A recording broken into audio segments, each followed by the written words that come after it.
Assalamualaikum warahmatullahi wabarakatuh. Perkenalkan, nama saya Kemal Taufik Sukarya dari kelas 11 IPA 3. Saya akan mempresentasikan bab 9 tentang prinsip dan praktik ekonomi Islam. A. Pengertian muamalah.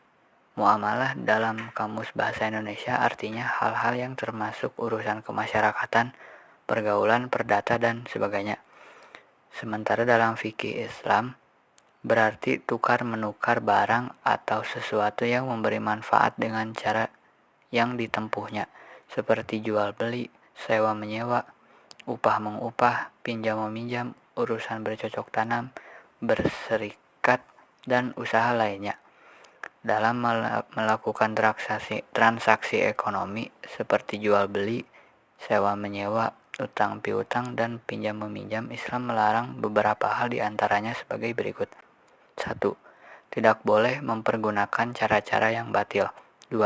Tidak boleh melakukan kegiatan riba. 3.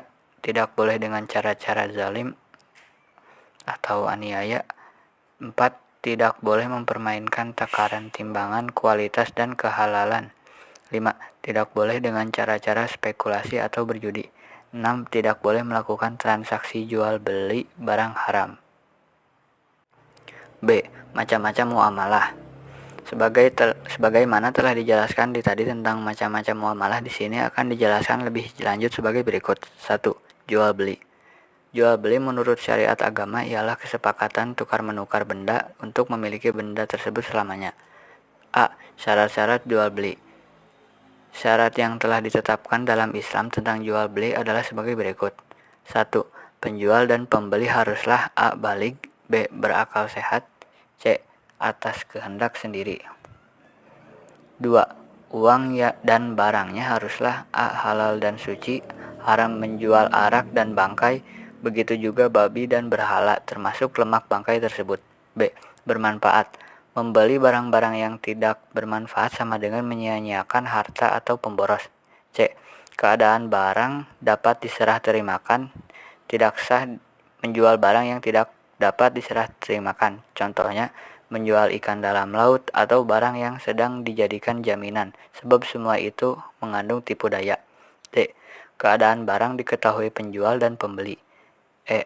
Milik sendiri. Sabda Rasulullah SAW, tak sah jual beli melainkan atas barang yang dimiliki. Hadis riwayat Abu Daud dan Tirmizi. 3. Ijab qabul. Seperti pernyataan penjual, saya jual barang ini dengan harga sekian. Pembeli menjawab, baiklah saya beli.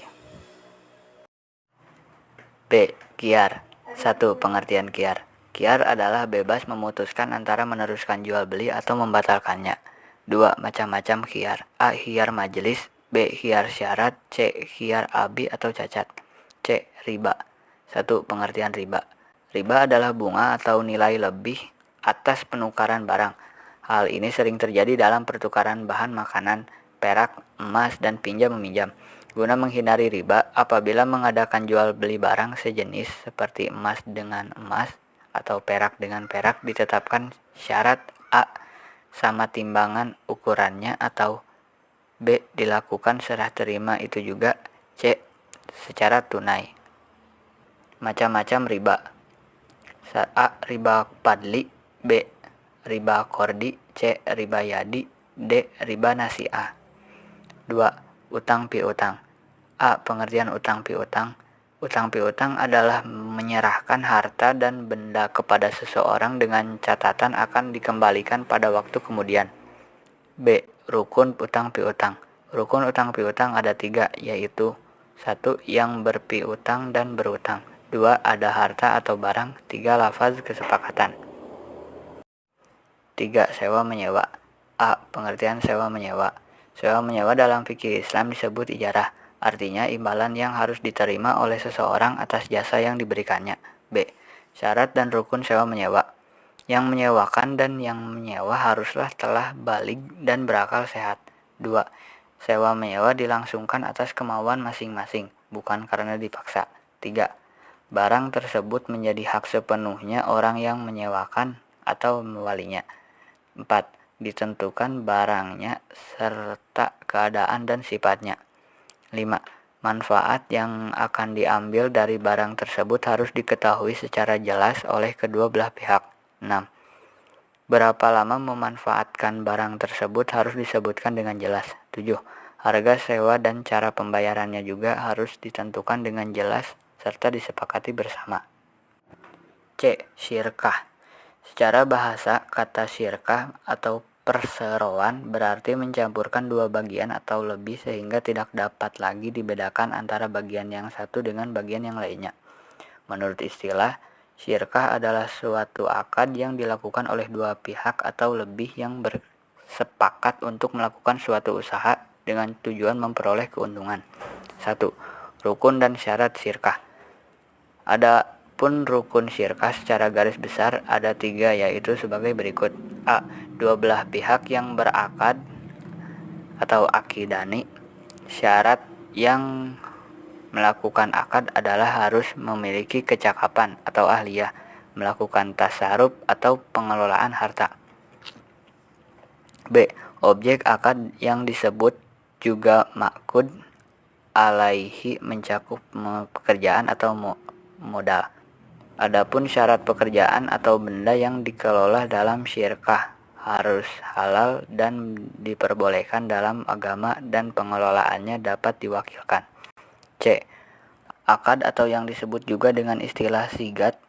Adapun syarat sah akad harus berupa tasarruf, yaitu adanya aktivitas pengelolaan.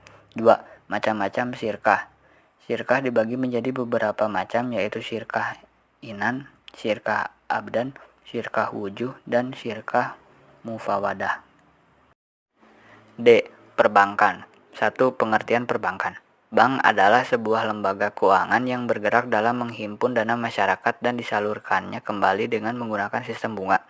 Bank dilihat dari segi penerapan bunganya dapat dikelompokkan menjadi 2, yaitu seperti berikut. A. Bank konvensional. B. Bank Islam atau bank syariah. E. Asuransi syariah. 1. Prinsip-prinsip asuransi syariah. Asuransi berasal dari bahasa Belanda asuranti yang artinya pertanggungan. Dalam bahasa Arab dikenal dengan at-tamin yang artinya pertanggungan, perlindungan, keamanan, ketenangan, atau bebas dari perasaan takut. Si penanggung atau asurader disebut mu'amin dan tertanggung atau geasurade disebut mustamin. 2. Perbedaan asuransi syariah dan asuransi konvensional. 1. Prinsip dasar. 2. Akad atau perjanjian. 3. Pengelolaan dana. 4. Dana hangus. 5. Surplus underwriting. Sekian persentase dari saya. Wassalamualaikum warahmatullahi wabarakatuh.